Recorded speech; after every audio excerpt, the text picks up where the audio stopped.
My name is Vanessa Hartley, and for the longest time, I believed I had it all.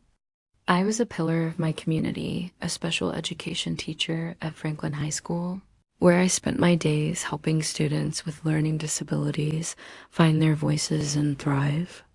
My evenings were filled with laughter, shared meals, and the comforting clatter of Daniel's keyboard as he worked on his software projects from home. We lived in a cozy house that always smelled faintly of lavender candles, with Ryder, our golden retriever, padding around like the loyal guardian he was. To anyone looking in, we were the picture-perfect family. But perfection has cracks, doesn't it? Beneath the surface of this idyllic life, something gnawed at me, a vague unease, an invisible void I couldn't quite name. It wasn't dissatisfaction. It was more like a shadow lurking just out of sight, whispering that there was something missing.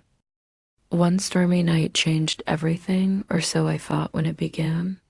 The rain battered against the windows, and the wind howled through the trees outside, casting eerie shadows across the living room walls. I sat curled up on the couch, grading papers, trying to ignore the growing knot in my stomach. Ryder lay sprawled beside me, his ears perked up whenever thunder rolled too close. Daniel was late again. He'd been working longer hours lately, but tonight felt different. The air seemed heavier, charged with anticipation or maybe dread. When I finally heard the familiar rumble of his car pulling into the driveway, relief washed over me. Then, as quickly as it came, it vanished when Daniel walked through the door. He looked wrong. His usually warm smile was strained, his shoulders slumped under some unseen weight. His eyes, oh, those eyes were clouded with exhaustion and something else I couldn't place. Fear? Guilt? Whatever it was, it sent a chill down my spine. "Hey, Vanessa," he said, his voice overly casual, almost rehearsed. "Sorry I'm late. Meeting ran long." I nodded, forcing a smile, but my pulse quickened. Something about him didn't add up. His shirt collar was slightly askew, and there was a faint smudge of dirt on his sleeve, something I'd never noticed before. As we sat down to eat dinner, silence stretched between us like a taut wire. Every bite tasted hollow, every glance exchanged felt loaded with unspoken words. That night, sleep eluded me. While Daniel lay beside me, breathing deeply in what appeared to be peaceful slumber, I stared at the ceiling, replaying the evening over and over in my mind. What was he hiding? Why did his presence feel so distant now? For the first time in years, I questioned whether the man I loved, the foundation of my happiness, was still the same person I married, and that thought terrified me. As the days turned into weeks, the subtle shifts in Daniel's behavior began to weave a tapestry of unease that hung over our household like a storm cloud. At first, it was small things I could almost dismiss as mere quirks or stress from work. But then they became patterns, undeniable signs that something was amiss. He started forgetting his phone at home more often than not, which was unlike him. Daniel had always been meticulous, never leaving without his essentials. One evening, when I asked about it casually, he laughed it off with an explanation that sounded rehearsed. I just needed a break from constant notifications. His voice wavered slightly, and for a moment, I thought I saw a panic flicker across his face. But the real cracks began to show late one night, around 2 a.m. When I woke up to the sound of hushed whispers coming from the living room. My heart raced as I tiptoed closer, trying to make sense of what I was hearing. It was Daniel speaking urgently into his phone. His voice trembled with desperation, each word slicing through the silence like a knife. "They can't find out," he whispered harshly. "If they discover anything, we're done for. All of us." The weight of those words hit me like a freight train. Who was they? What couldn't they discover? And why did Daniel sound so terrified? I retreated to bed before he noticed me, but sleep eluded me for the rest of the night.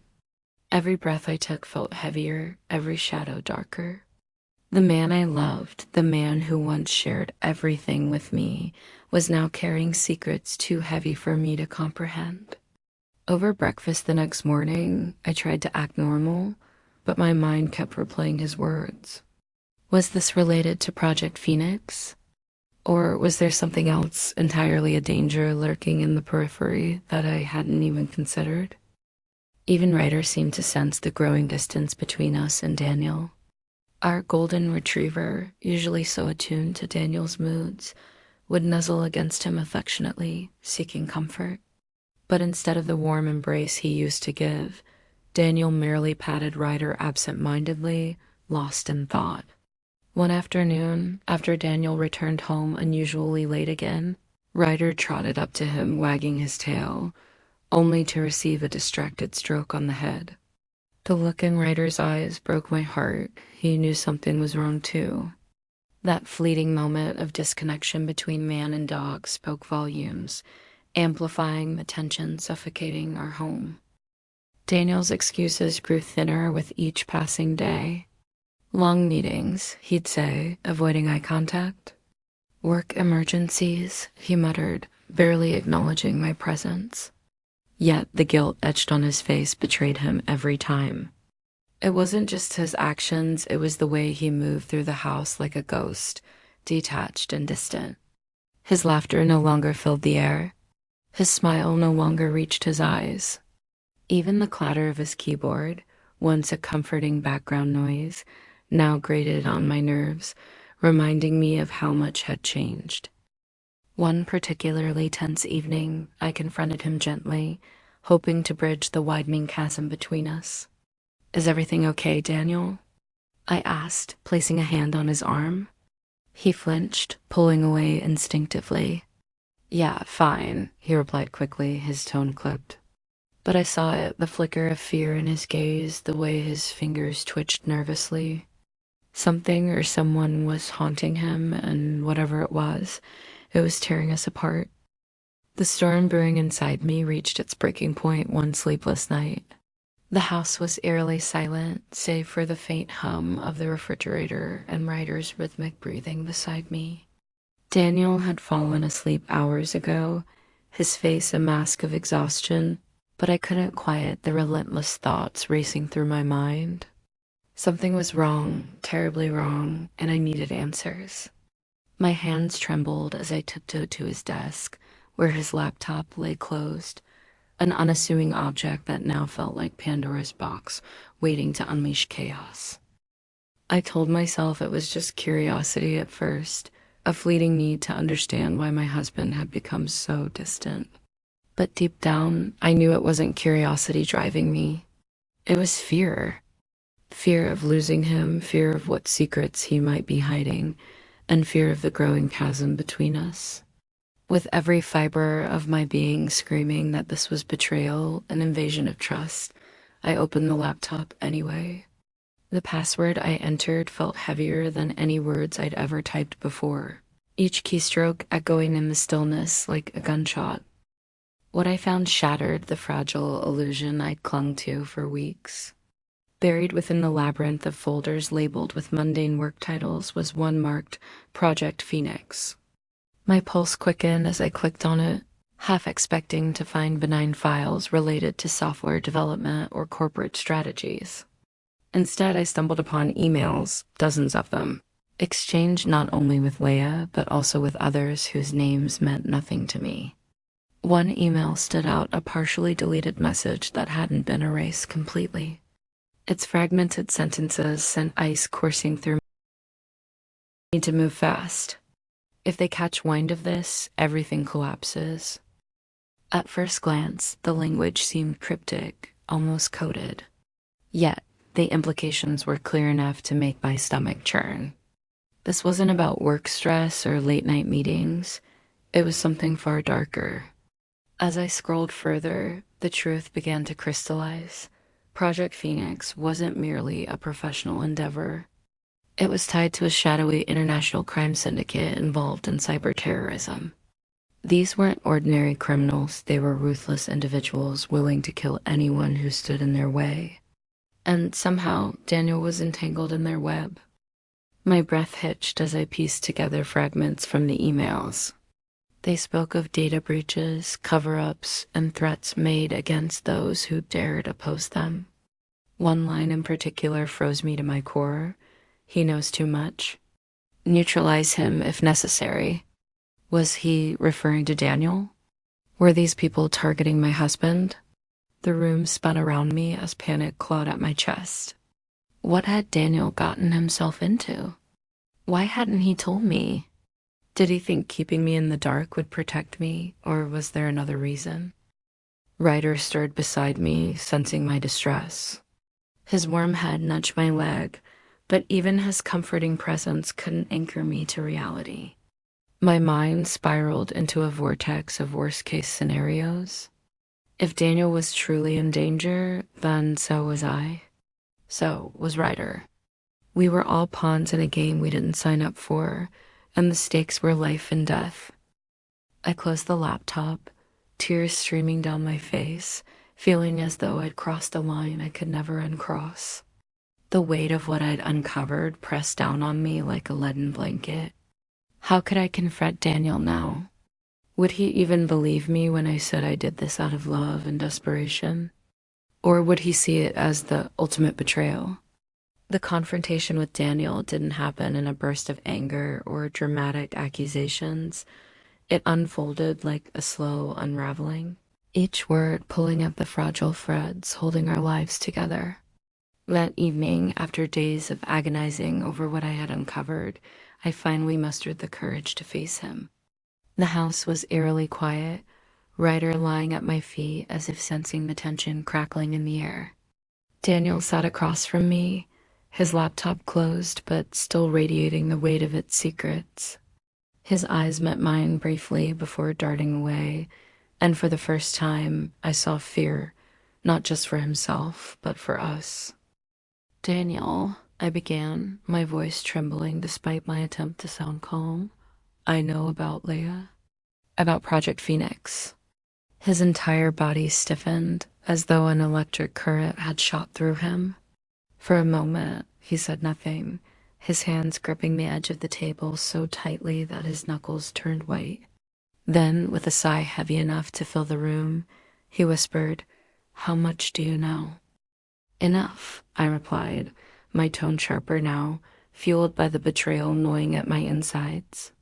"Enough to realize this isn't just some work project gone wrong. You're not just hiding feelings for her." My voice broke on the last word, and tears welled up in my eyes. "You're being threatened, aren't you? By someone dangerous." Daniel's shoulders slumped, and he buried his face in his hands, shaking his head slowly. When he looked up again, there was a vulnerability in his gaze that I hadn't seen in years. "Vanessa, it's worse than you think," he admitted, his voice barely audible. "It's not just about Leia or even Project Phoenix. There's a group, a shadowy organization that's been using the technology we developed. They've infiltrated everything, our company, our lives. And when I tried to stop them," he paused, swallowing hard, "they made it clear they wouldn't hesitate to hurt anyone who got in their way." My stomach churned as the full gravity of his words sank in. This wasn't just paranoia. It was life-altering danger. "Why didn't you tell me?" I demanded, my voice rising despite myself. "Did you think shutting me out would protect me? Or were you ashamed of how deep you'd gotten yourself into this mess?" "It wasn't about shame," he snapped, his composure cracking under the pressure. "I wanted to shield you from all of it, from the threats, the uncertainty, the fear. I thought I could handle it alone, but every step I took only pulled me deeper into their web." He hesitated, then added softly, almost to himself, "I even considered leaving the country with or without you. Just disappearing, starting over somewhere far away where they couldn't find us." His confession hit me like a punch to the gut. "Without me?" I echoed, my voice laced with disbelief. "You actually thought about abandoning me? What about Ryder? Did you plan to leave him behind too?" No, Daniel exclaimed, reaching out to take my hand, but I pulled away instinctively. Never, he insisted, his voice breaking. I couldn't bear the thought of leaving either of you, but staying here felt impossible. Every night I lay awake imagining worst-case scenarios. What if they came after you? What if they used you against me? I couldn't risk it, Vanessa. I couldn't let anything happen to you. Ryder whined softly, nudging Daniel's leg as if pleading for reconciliation. But even his unconditional love couldn't bridge the chasm widening between us. I stared at Daniel, torn between anger and pity, my mind racing with questions I feared might never be answered. How could we possibly move forward from this? Could trust ever be rebuilt when it felt like the foundation of our marriage had crumbled beneath us? The truth about Project Phoenix unraveled like a nightmare I couldn't wake up from. After days of silence between us, Daniel finally broke down and told me everything. We were sitting in the dimly lit living room, Ryder lying quietly at our feet, as if sensing the gravity of the moment. His golden fur caught the faint glow of a lamp, but even his comforting presence couldn't ease the tension that hung thick in the air. Daniel's voice trembled as he began to explain, each word feeling heavier than the last. Project Phoenix isn't just another software development project, he said, his eyes fixed on the floor. It's an advanced artificial intelligence system designed to analyze and predict patterns in national security networks. It has the potential to revolutionize how governments monitor threats, but it also has the power to dismantle entire systems if misused. He paused, swallowing hard. And that's exactly what they want. They? I echoed, my heart pounding so loudly I was sure he could hear it. He nodded grimly. A shadowy organization, criminals who infiltrated not only my company but countless others across the globe. They don't care about innovation or progress. They see Project Phoenix as a weapon. With this technology, they can manipulate critical infrastructure, disable military defenses, or even hold nations hostage. And now, his voice cracked, they think I'm standing in their way. My breath hitched. Why you? Why would they target you specifically? Daniel hesitated before pulling out his phone. His hands shook as he scrolled through the images until he found what he was looking for. When he turned the screen toward me, my blood ran cold. It was a photograph, a chillingly clear image of Vanessa and Ryder walking home one evening. The photo had been taken from a distance, but there was no mistaking the malicious intent behind it. Beneath the picture was a short message scrawled in bold letters. If you betray us, they die. I felt the room tilt beneath me, nausea rising in my throat. My knees buckled, and I gripped the edge of the couch to steady myself. When did you get this? I whispered, my voice barely audible. A week ago, Daniel admitted, his tone heavy with guilt. I didn't tell you because I thought keeping you in the dark would protect you. But every time I look at that photo, his voice trailed off, tears welling up in his eyes. Every time I imagine something happening to either of you, I can't breathe, Vanessa. I can't lose you. I can't lose Ryder. But by hiding it, you made things worse. I exclaimed, anger bubbling to the surface despite the fear coursing through me. Do you realize what this means? Whoever these people are, they're watching us. They know where we live, where we go. They're using us against you. Daniel buried his face in his hands, shaking his head. I know. Believe me, I know. But what choice did I have? If I'd involved you earlier, they might have acted sooner. At least this way, I thought I could buy some time to figure out how to stop them without putting you in immediate danger. Without putting us in danger? I shot back, incredulous. We're already in danger, Daniel. Every second we stay here, every move we make, it's all being monitored. Don't you see that? Your silence hasn't protected us, it's trapped us. Ryder whimpered softly, nudging Daniel's leg as if pleading for reassurance. For a brief moment, Daniel managed a weak smile, scratching behind the dog's ears. But the gesture felt hollow, overshadowed by the storm brewing around us. "I'll fix this," Daniel vowed, his voice trembling yet resolute. "I swear to you, Vanessa, I won't let anything happen to you or Ryder. Whatever it takes, I'll end this."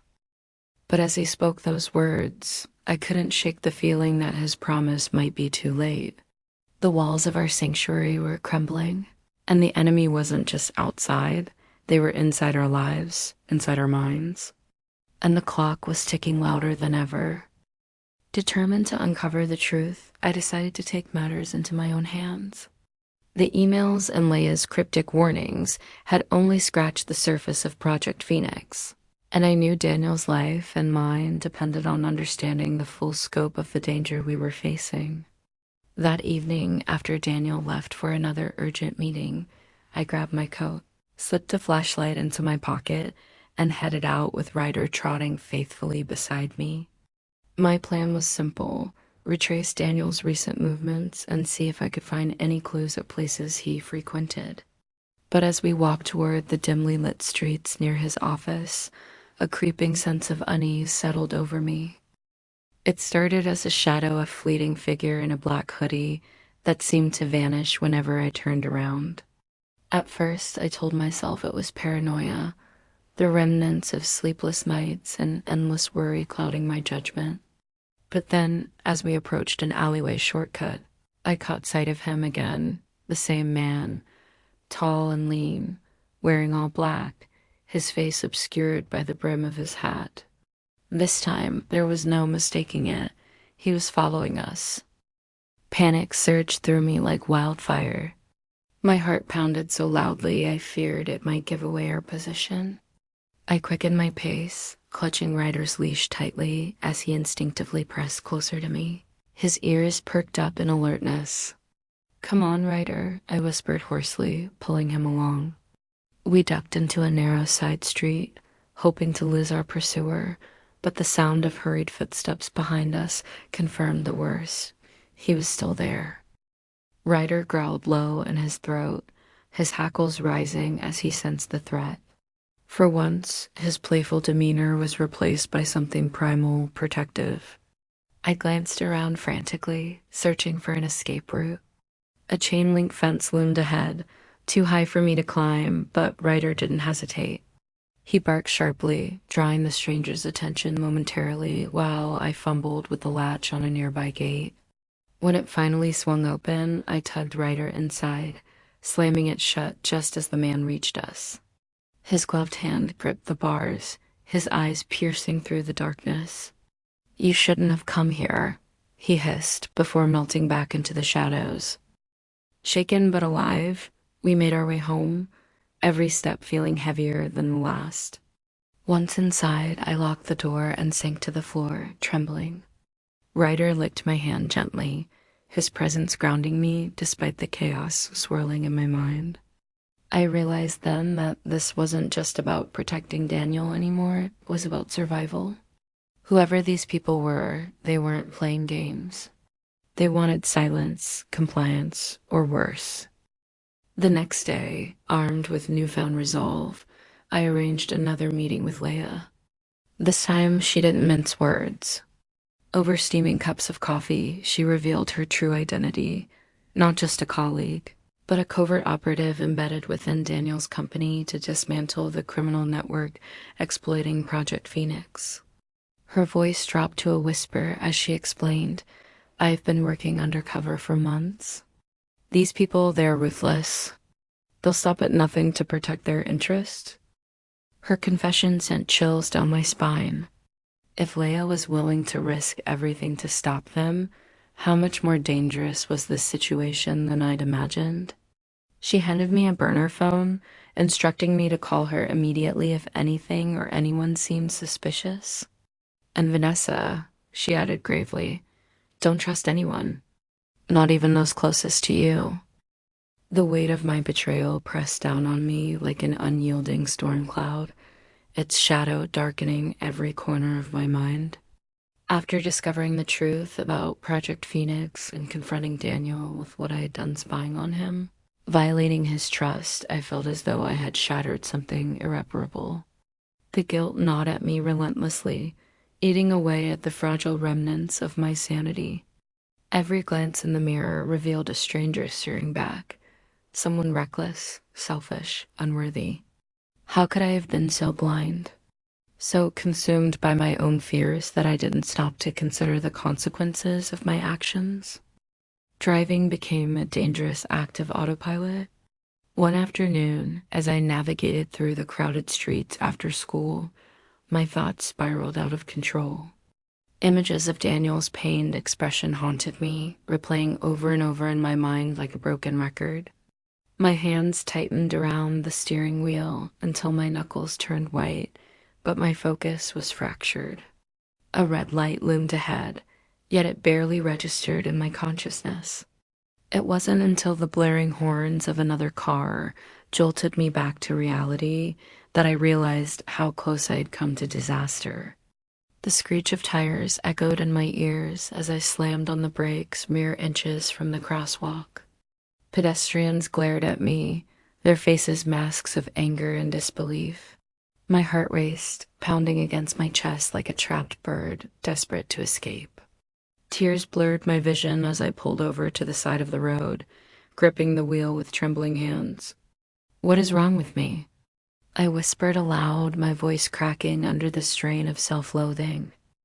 That night, as Ryder lay curled up beside me on the couch, I found myself staring into the depths of his soulful eyes. He tilted his head, sensing my distress, and licked my hand gently, a gesture meant to comfort, but all it did was deepen my anguish. Was I worthy of this unconditional love? Of happiness? The question echoed in my mind, relentless and cruel. Here was Ryder, loyal and forgiving despite my flaws, while Daniel might never look at me the same way again.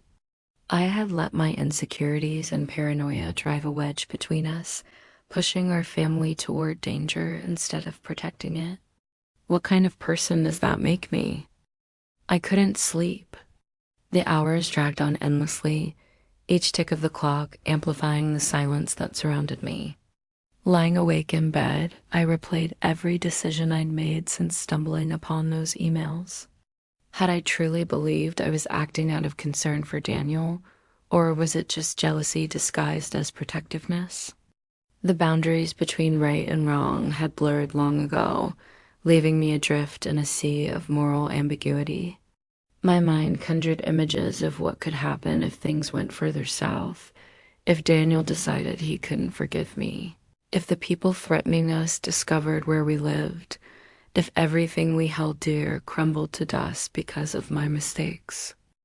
Ryder stirred beside me, whimpering softly in his sleep. His presence, once a source of joy, now served as a painful reminder of everything I stood to lose. "Do you think I deserve to be happy, boy?" I asked, my voice trembling. He lifted his head, his warm brown eyes meeting mine, and rested his chin on my knee. For a moment, I allowed myself to believe that maybe, just maybe, redemption was possible. But then reality crashed down again, harsh and unforgiving. Even if Daniel forgave me, and that was a monumental if, how could I ever forgive myself? By morning, exhaustion weighed heavily on my body, but sleep had eluded me entirely. Dark circles framed my eyes, making me look gaunt and hollow. As I prepared for work, Ryder trailed behind me, his tail wagging weakly. Normally, his enthusiasm would have brought a smile to my face, but today it only highlighted the emptiness inside me. At school, my students sensed my detachment. Their eager questions went unanswered, their laughter falling flat in the oppressive atmosphere of my classroom. I couldn't shake the feeling that I was failing them too, just as I had failed Daniel and Ryder. In the quiet moments between classes, I sat alone in the teacher's lounge, staring blankly at the wall. My sandwich sat untouched on the table, growing stale as the minutes ticked by. The room felt suffocating, the air thick with judgment, even though no one else was there. My phone buzzed, startling me. It was a message from Leia. "We need to talk. Things are escalating." The words sent a fresh wave of dread coursing through me. Escalating how? Was Daniel safe? Were we still being watched? Each unanswered question added another layer of anxiety to the already unbearable burden I carried. As the day wore on, I tried to distract myself with routine tasks, but nothing could silence the turmoil within. On the drive home, the sun dipped below the horizon, casting long shadows across the road. The world outside seemed darker, colder, as if reflecting the bleakness inside me. Ryder sat quietly in the passenger seat, his usual exuberance subdued. For the first time, I wondered if he too felt the weight of everything falling apart. The suggestion came on a seemingly ordinary Saturday morning, but it felt like a verdict to Vanessa. "Let's take a family outing to the community center," Daniel said, his voice tinged with an optimism that didn't quite reach his eyes. The words hit her like a ton of bricks. The community center, the very place where she had crossed the line, betrayed his trust and delved into secrets she wasn't meant to uncover, now loomed in her mind like a prison. Her stomach churned as memories flooded back. The quiet corner, the stolen laptop, the emails that shattered her illusion of their perfect life. She forced a smile, masking her dread with practiced ease. "Sure, that sounds nice," she replied, her voice trembling ever so slightly.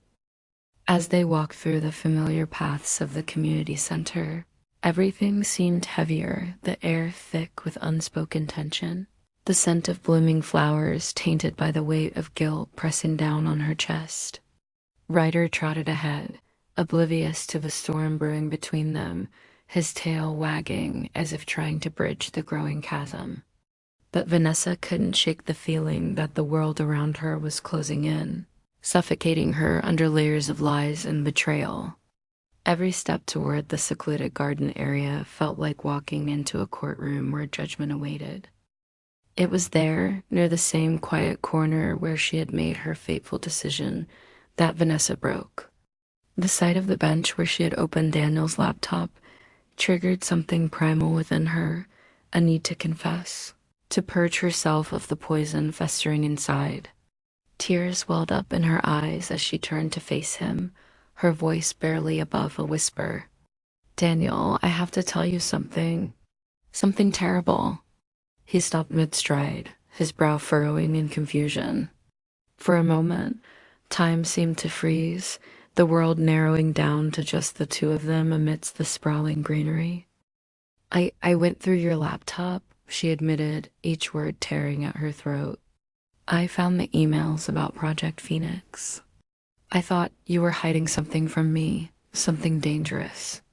I wanted to protect us, to understand what was happening." Her confession spilled out in a torrent, raw and unfiltered, every syllable laced with shame and desperation. She expected anger, accusations, or even silence. What she didn't expect was the look of profound sorrow etched across Daniel's face. His shoulders sagged as though carrying the weight of the universe. Tears streamed silently down his cheeks, reflecting a pain so deep it left Vanessa breathless. "Vanessa," he began, his voice cracking under the strain, "do you realize what you've done? You've destroyed the last bit of trust I had in this marriage." The words hung in the air like daggers, piercing her heart with merciless precision. She reached out instinctively, but he stepped back, creating a distance that felt insurmountable. "Please, Daniel," she pleaded, her voice breaking. "I know I messed up. I acted out of fear and loneliness. But we can fix this, we can work through it together." Her words echoed hollowly against the backdrop of their fractured reality. Ryder, sensing the shift, whined softly, nudging both of them as if urging reconciliation. Yet the damage was done. The foundation they had built their lives upon now lay in ruins, leaving only questions and uncertainty in its wake. The safe house, once a sanctuary of fleeting peace, became a prison of paranoia. That evening, as Vanessa and Daniel sat in tense silence, the air thick with unspoken fears, the first sound shattered their fragile illusion of safety. It began as a faint echo, a crunch of gravel beneath boots, deliberate and calculated. Vanessa froze, her breath catching in her throat. "Did you hear that?" she whispered, clutching Daniel's arm. He nodded grimly, his eyes darting toward the window, where the darkness outside seemed alive with unseen threats. Then came the footsteps, slow, methodical, circling the perimeter like predators stalking their prey. Ryder, who had been lying quietly by the door, sprang to his feet, his hackles raised and a low growl rumbling in his chest.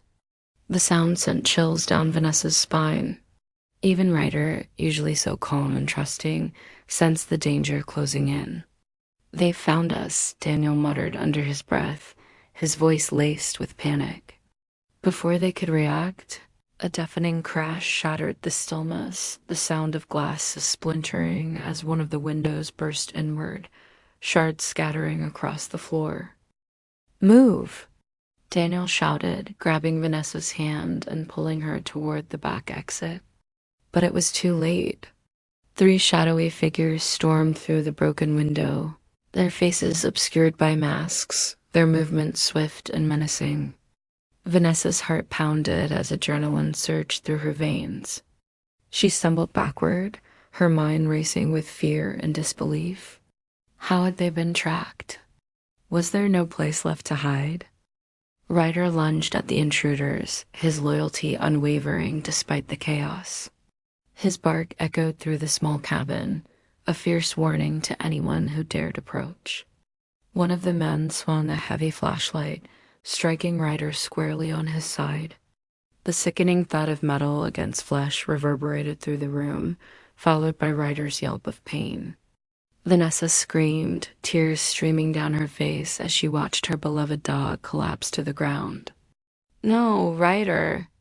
she cried, reaching out instinctively, but Daniel pulled her away, his grip firm yet desperate.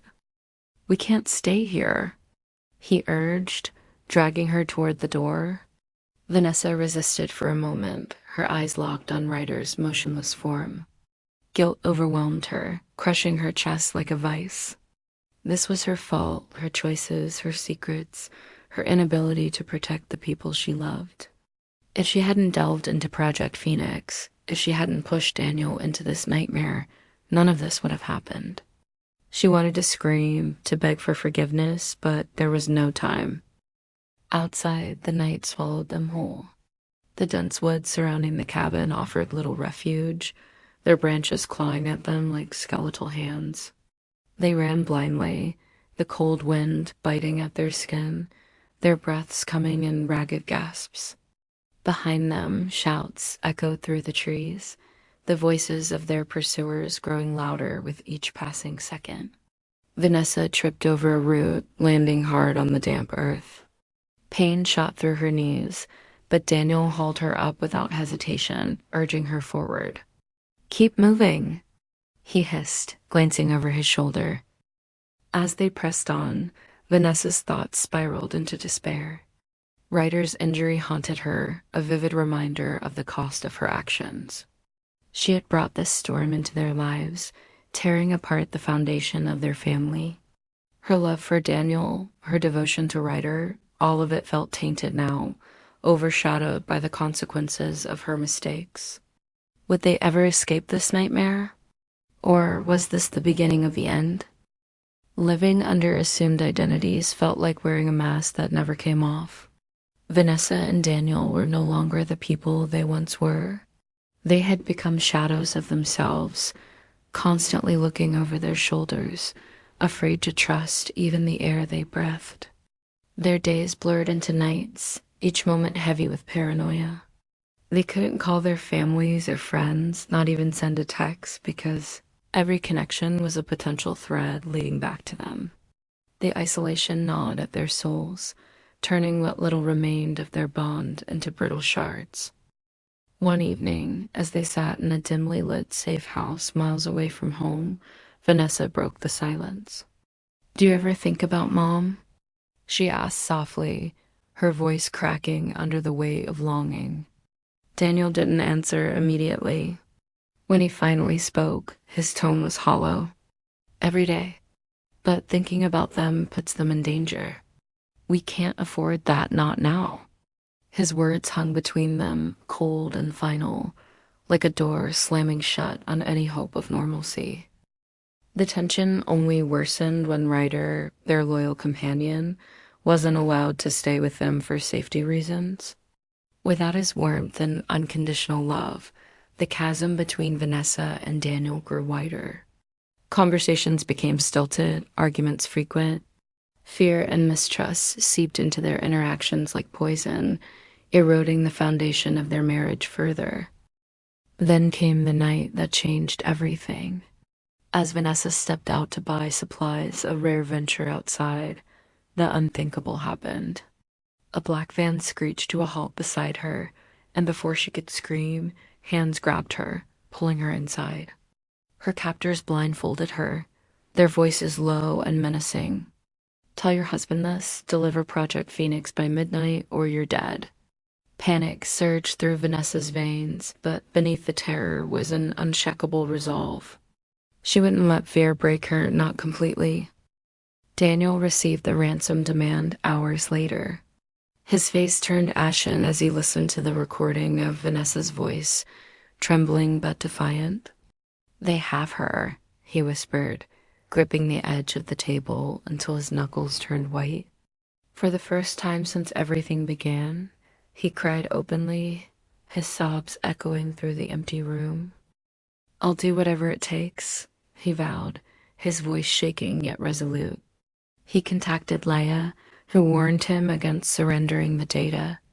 If you give it to them, countless lives will be at risk, including yours, she urged. But Daniel's mind was made up. Vanessa was his anchor, his reason for fighting. Losing her would mean losing himself. That night, armed with a flash drive containing fake data designed to buy time, Daniel walked into the lion's den. The exchange point was a desolate warehouse, its walls lined with rust and decay. Surrounded by masked figures, Daniel handed over the drive, his heart pounding like a war drum. Just as they released Vanessa, one of the men raised a gun, aiming straight at Daniel. In that split second, Vanessa lunged forward, shielding him. A shot rang out, piercing the darkness. In the quiet aftermath of chaos, Vanessa sat alone in the dimly lit safe house, her hands trembling as she clutched a cup of tea that had long gone cold. The weight of everything they'd endured pressed down on her like an unrelenting storm cloud. Trust, the fragile foundation of their marriage, had been shattered not by one catastrophic event, but by countless small fractures, the late-night emails Daniel failed to explain, the secrets Vanessa uncovered in her desperation, and ultimately her own betrayal when she crossed boundaries out of fear. Each action, seemingly insignificant at the time, had chipped away at what they held most dear. Now, as she reflected on their journey, Vanessa realized how much courage it took for both of them to face the truth, not just about Project Phoenix, but about themselves.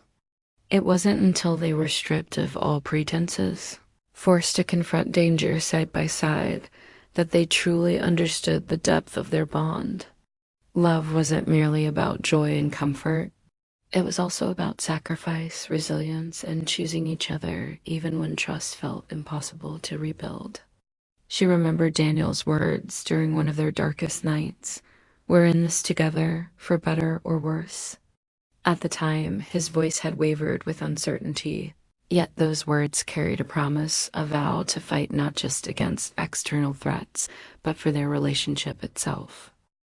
The lesson was clear, though painfully learned.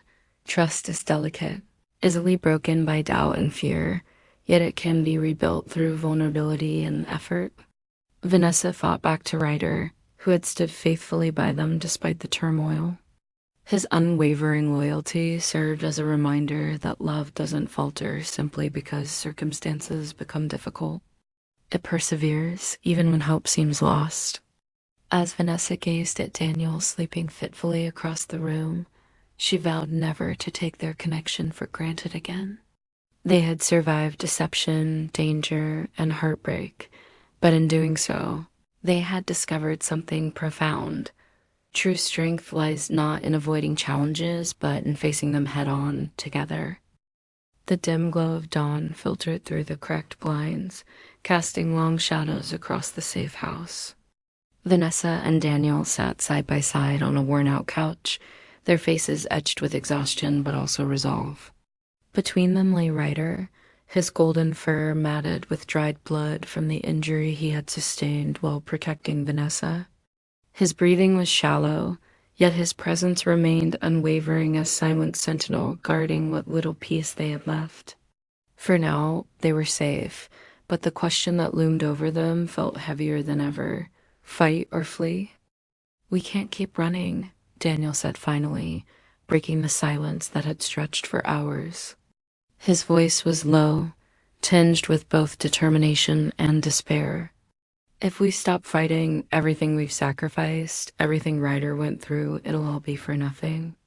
He glanced at the dog, guilt flashing in his eyes. "But if we stay, I don't know if we'll survive this." Vanessa swallowed hard, her hands trembling as she clasped them together. She wanted to believe there was still a way out, some semblance of normalcy waiting beyond the chaos. But deep down, she knew better. The organization wasn't going to let them go, not after everything they'd uncovered. Even if they disappeared, the ghosts of Project Phoenix would haunt them forever. "And if we leave?" she asked softly, her voice barely audible. "What kind of life will we have, constantly looking over our shoulders? Is that really peace or just another prison?" Daniel didn't answer immediately. Instead, he stared at the floor, his jaw clenched tight. Outside, the wind howled mournfully, rattling the windows as though warning them of unseen dangers lurking nearby. It was as if the world itself conspired against their fleeting hope for freedom. Ryder shifted slightly, letting out a soft whimper before resting his head back on Vanessa's lap. She stroked his fur gently, tears welling up in her eyes. "He fought for us," she whispered, her voice cracking under the weight of emotion. "How can we give up now when he never gave up on us?" For a moment, neither spoke. The decision weighed on them like an anchor dragging them into uncharted waters. Fighting meant risking their lives and possibly losing each other forever. Running meant abandoning the fight, leaving behind not only their past, but any chance of reclaiming justice. Yet even as they debated, the shadows outside seemed to grow darker, shifting ominously. Somewhere someone was watching, waiting. Finally, Daniel reached out, taking Vanessa's hand in his. His grip was firm despite the fear coursing through him. "We fight," he said firmly, meeting her gaze. "Not because we think we'll win, but because it's the right thing to do. If we run, we lose who we are." As they embraced, Ryder let out a faint bark, his tail wagging weakly. Hope flickered within them, fragile but alive. But the storm surrounding them showed no signs of abating, and the danger, they knew, was far from over.